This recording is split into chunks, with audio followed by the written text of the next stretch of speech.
Factorial function. बहुत ही easy concept है, ज़्यादा कुछ नहीं है इसमें। उससे पहले हम वापस चलते हैं एक प्रॉब्लम पे। हमारी प्रॉब्लम क्या है? सपोज हमारे पास 4 लेटर्स है, वो 4 लेटर्स क्या हैं? A B C D, कुछ भी लिख दिया, डजेंट मैटर रियली क्या है। और इन चारों लेटर्स को मैं कितने तरीके से अरेंज कर सकता हूँ। एंड साथ में दिया हुआ है रिपीटिशन इज नॉट अलाउड। तो 4 लेटर्स हैं, 4 प्लेस में अरेंज करना है। इस पोजीशन को आप कितनी तरह से फिल कर सकते हैं? 4। अब ये पोजीशन फिल हो गई, इसका मतलब एक लेटर आपका यूज हो चुका है और रिपीटिशन अलाउड नहीं है। तो इस पोजीशन को मैं कितने तरीके से फिल कर सकता हूँ? 3। इस पोजीशन को 2 एंड इस पोजीशन को 1। एंड चारों लेटर अरेंज करने का मतलब मुझे ये चारों काम करने हैं। तो टोटल नंबर ऑफ पेज क्या हो जाएगा? 4 × 3 × 2 × 1। And just like this example, अगर मेरे पास 5 लेटर होते और पांचों को मुझे अरेंज करना होता, रिपीटिशन नॉट अलाउड, तो आंसर क्या आ जाता? 5 × 4 × 3 × 2 × 1। करेक्ट? तो ये चीज नेचुरली आती है आपकी अरेंजमेंट्स की प्रॉब्लम में। यहीं से मोटिवेशन लेके इस प्रोडक्ट को फॉर एग्जाम्पल इन्होंने क्या बोल दिया? 4 फैक्टोरियल। तो what is 4 factorial? It is 1 से लेके 4 तक के सारे नेचुरल नंबर का प्रोडक्ट है। चाहो तो लेफ्ट टू राइट लिख लो या राइट टू लेफ्ट, 4 × 3 × 2 × 1। ओके, तो मोटिवेशन यही छिपा हुआ है। और अभी आप देखोगे अगली एक्सरसाइज में कि ये जो प्रॉब्लम हम सॉल्व कर रहे थे, इसके लिए हमारे पास एक फॉर्मूला आ जाएगा।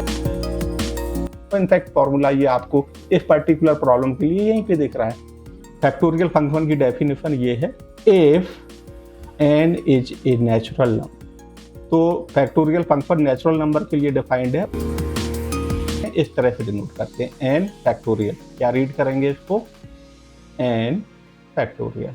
और ये जो सिंबल बना हुआ है, ये कौन सा सिंबल है? एक्सक्लेमेशन वाला जो साइन होता है। और इसका मतलब क्या होता है? 1 से लेके n तक सारे नेचुरल नंबर को मल्टीप्लाई कर देना है। तो कभी कभी मैं 1 से लेके n तक लिखूंगा, कभी कभी रिवर्स ऑर्डर में भी लिख दूंगा। तो जैसे मैं कहूँ 5 फैक्टोरियल क्या होगा, आप इसको लिख सकते हो 5 × 4 × 3 × 2 × 1, या फिर 1 × 2 × 3 × 4 × 5। दोनों का मतलब एक ही। एक छोटी सी बात आपको और ध्यान रखनी है, फैक्टोरियल किसके लिए डिफाइंड है? ओनली नेचुरल नंबर्स के लिए। एक फैक्टोरियल की जरूरत हमें और पड़ेगी 0 फैक्टोरियल की। ठीक है, ध्यान देना यहाँ पे। बाई डेफिनेशन 0 फैक्टोरियल कितना होता है? y। इसका आंसर आपको आगे मिलेगा कि 0 फैक्टोरियल को 1 क्यों लिया गया है। y के लिए आपको वेट करना है, लेकिन for now this is just definition. Okay, अब फैक्टोरियल फंक्शन की कुछ प्रॉपर्टीज देख लेते हैं। फॉर एग्जाम्पल अगर मैं कहूँ कि 8 फैक्टोरियल क्या होता है? It is 8 × 7 × 6 × 5 × 4 × 3 × 2 × 1। मैंने यहाँ पे पैरेंथेसिस यूज कर लिया। तो पैरेंथेसिस के अंदर जो भी आपको दिख रहा है, what is that in terms of factorial? It is 7 factorial. अगर ये पैरेंथेसिस 8 और 7 को छोड़ के यहाँ पे लगाता 6 से लेके 1 के बीच में, तो क्या हो जाता है? ये 8 × 7 × 6 फैक्टोरियल। तो इन जनरल आपको क्या पता है कि n फैक्टोरियल क्या होता है? n × n-1 factorial. हम इसको बहुत यूज करेंगे। या n फैक्टोरियल को अगर मैं 2 बार एक्सपेंड करूं तो क्या लिख सकता हूं? n, एक बार n बाहर रखा तो फैक्टोरियल के अंदर क्या बचेगा? n-1 factorial. n-1 को और बाहर निकाल लिया तो फैक्टोरियल के अंदर क्या बचेगा? n-2 factorial. ये समझ में आ गया? फैक्टोरियल फंक्शन में इतना ही है। अब एक्सरसाइज 6.2 की प्रॉब्लम्स सॉल्व कर लेते हैं। Can you evaluate 8 factorial easily? Right, no challenge. 8 × 7 × 6 × 5 × 4 × 3 × 2 जो भी आ जाए आपका आंसर हो जाएगा। सेकेंड पार्ट, वैल्यू रख दो। 4 फैक्टोरियल कितना होता है? 24 - 3 फैक्टोरियल इज 6।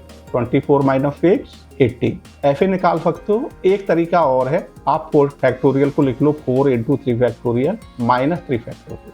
3 फैक्टोरियल कॉमन आ गया, 4 - 1। 3 फैक्टोरियल का मतलब 6 एंड 4 - 1 3 आ गया ये 80। Problem number 2, is 3 factorial + 4 factorial equal to 7 factorial?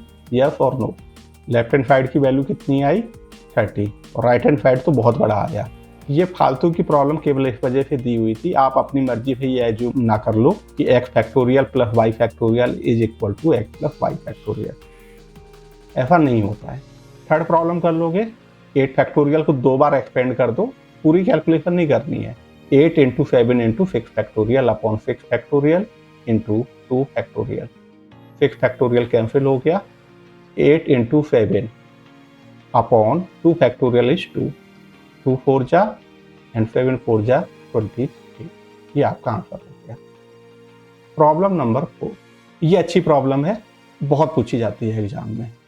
आपको ये दिया हुआ है 1/6 factorial plus 1/7 factorial equal to x upon 8 factorial. Find x।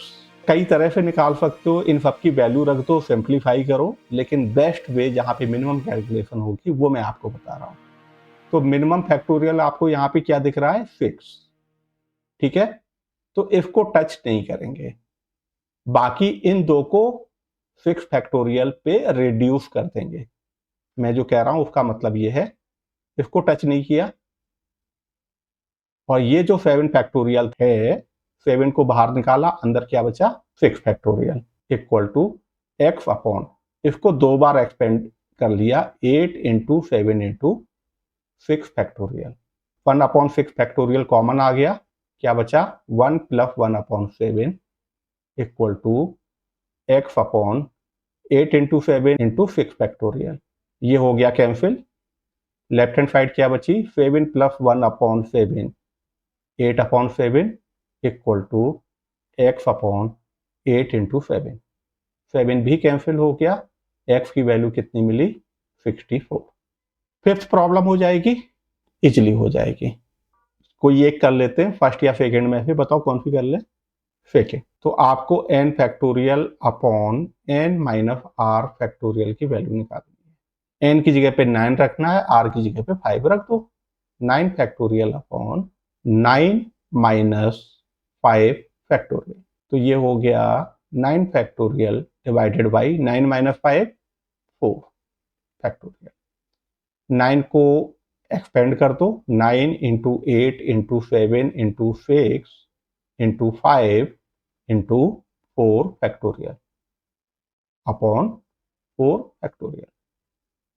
ये कैंसिल हो गया, रेस्ट को मल्टीप्लाई करके लिख देना है। तो ये आपकी एक्सरसाइज 6.2 भी खत्म हो गई।